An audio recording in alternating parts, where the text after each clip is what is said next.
ఈ sciatic nerve మళ్ళీ ఇంకో బ్రాంచ్ పెరోనియల్ నర్వ్ ఉంటుంది, అది కూడా ఒక్కొక్కసారి చాలా కంప్రెస్ అవుతుంది. అది కామన్ గా మీ ఫిబులర్ నెక్ లో జరిగిద్దిగా, అది మీ వాళ్ళే మాకు పెడతారు. యాక్చువల్ గా పాపం సర్జరీ చేస్తారు బాగా చక్కగా, టిబియా ఫిబులర్ కంప్రెషన్ లో చక్కగా హెడ్ ఆఫ్ ద ఫిబులర్ పక్కనే ఉండిద్ది. కామన్ గా పాపం ఏసీ దగ్గర స్క్రూలు గానీ ఏదైనా పాపం ఫుడ్ డ్రాప్ తో పైన ఇది దృష్టిలో పెట్ట చెప్పాము. ఇది ఇంకేంతే, పాదం అనేది కిందకి వెళ్ళిపోయింది, ఇంక కిందకు ఉండిద్ది, పైకి రాదు.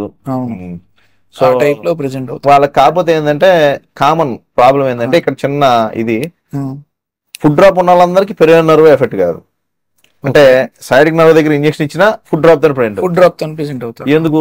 ఆ టీబియల్ నర్వ్ కన్నా ఈ టీబియల్ నర్వ్ పెరిగిన నర్వ్ డివిజన్ లో ముందే కలిసి ఉంటాయి పైన. మనం పెట్టుకున్నాం పేర్లు.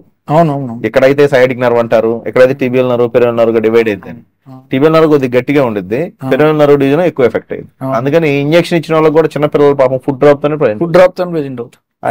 టీబియల్ నర్వ్ కొద్దిగా స్పేర్ అయింది. అందుకని ఫుడ్ డ్రాప్ అనగానే మన డీడీస్ పైనుంచి మొత్తం చూసుకోవాలి. మనం ఇందాక అనుకున్నాగా ఓన్లీ పెరిగిన నర్వ్ అనుకోవడానికి లేదు. మనకు కొద్దిగా పైకి వెళ్ళి సైడిక్ నర్వ్ దగ్గర ఏమైనా ఉందా, లేకపోతే L5S1 దగ్గర ఉందా అని కూడా చూసుకోవాలి. సో అలాగే ఒక సయాటికా గానీ ఫుడ్ డ్రాప్ గానీ వస్తే పేషెంట్ మీరు ఇన్వెస్టిగేషన్స్ రూపంలో శారీరకంగా పరీక్ష చేసిన తర్వాత ఇన్వెస్టిగేషన్స్ దేని మీద ఫోకస్ చేస్తారు? మీరు శారీరకంగా పరీక్ష చేసిన తర్వాత అన్నారు, ఆ పాయింట్ ఇంపార్టెంట్. నేను ప్రయాణం చేసిన తర్వాత నాకు ఓన్లీ ఫుడ్ డ్రాపే ఉండి, ఫ్లెయిల్ ఫుట్ కాదు, ఓన్లీ ఫుడ్ డ్రాప్. ఫ్లెయిల్ ఫుట్ అంటేనేమో మనకి రెండు పోతే ఇంకా సైడిక్ నర్వ్ ఎబోవ్, ఇంకా సైడ్ నర్వ్ గురించి మనం ఆలోచన పని లేదు. ఇంక L5S1 దగ్గరికి వెళ్ళటమే. పైకి రాడికల్సేగా. అట్ట కాకుండా L5S1 లో కూడా కొంతమందికి ఓన్లీ ఫుడ్ డ్రాప్ తో వస్తారు. అప్పుడు ఎట్లాగంటే ఇన్వర్షనే. మనకి ఇన్వర్షన్ కనుక బాగుంది అనుకో, అంటే లోపల వైపు ఇది ఇట్లా కాలు లోపలే చెప్పు, మనం ఇన్వర్షన్ బాగుంది అనుకో, అప్పుడు ఏంది మనకి అది గ్యారంటీగా foot drop due to peroneal nerve injury. ఎందుకంటే ఇన్వర్టార్స్ ఇది not supplied by peroneal nerve కదా. ఈ ఇన్వర్షన్ కూడా పోయింది అనుకో, లోపల వైపు చెప్పడం పోతే కనుక సింగిల్ టెస్ట్ ఏం చేస్తాను, ఇన్వర్షన్ చూస్తానంట నేను. ఎవర్షన్ ఇద్దరే పోయింది. ఇన్వర్షన్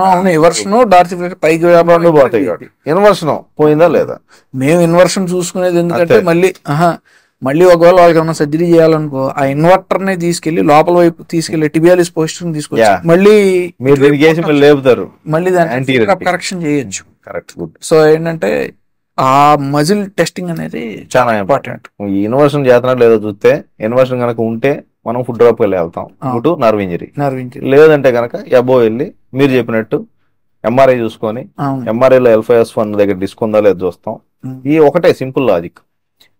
ఈ డిస్క్ వల్ల వచ్చే కంప్రెషన్స్ కంప్లీట్ ఫుడ్ డ్రాప్ రాదు, పార్షియల్ గానే ఉంటుంది. అన్లెస్ ఆల్రెడీ క్రానిక్ గా ఉండి మళ్ళీ వస్తే తప్పితే, దాన్ని అసలు పట్టించుకోకుండా వస్తే ఉంటే తప్పితే కొద్దిగా ఫుడ్ డ్రాపే ఉండేది. కొద్దిగా ఫుడ్ డ్రాప్ అట్లా కొద్దిగా లేపి కొద్దిగా మైల్డ్ ఉంటే అది L5S1 వాళ్ళు. కంప్లీట్ 0 పవర్ అయితేనే మన నర్వ్ ఎప్పుడైనా. దీనికి మళ్ళీ వయసు వరుస నర్వ్ లో పార్షియల్ కంప్రెషన్ ఉండి వాళ్ళు కూడా పార్షియల్ ప్రెగ్నెంట్ కావచ్చు. అందుకని ఇది అని కరెక్ట్ గా చెప్పడానికి లేదు కదా. సో ఎంఆర్ఐలో కొంతవరకు ఇన్ఫర్మేషన్, ఎంఆర్ఐలో కొంత అయిపోయింది. ఇంకా లోకల్ గా మీకు కంప్రెషన్ అనుకున్నారు అనుకోండి, మళ్ళీ అల్ట్రాసౌండ్, మళ్ళీ మా ఎన్సీవీ ఎందుకంటే మీకు మళ్ళీ ఇక్కడ గ్రెడెడ్. ఇది అర్థమైంది కదా. ఇంచింగ్ మెథడ్ అంటాం. ఇంచింగ్ మెథడ్ అంటే మీరు ఇక్కడ ఇప్పుడు టీబియల్ ఇక్కడ సపోజ్ ఇక్కడ సప్లై ఇక్కడ అనుకున్నారు మీరు, ఇక్కడ హెడ్ ఆఫ్ ద ఫిబులా దగ్గర పెరినల్ నర్వ్ ఉండిద్ది.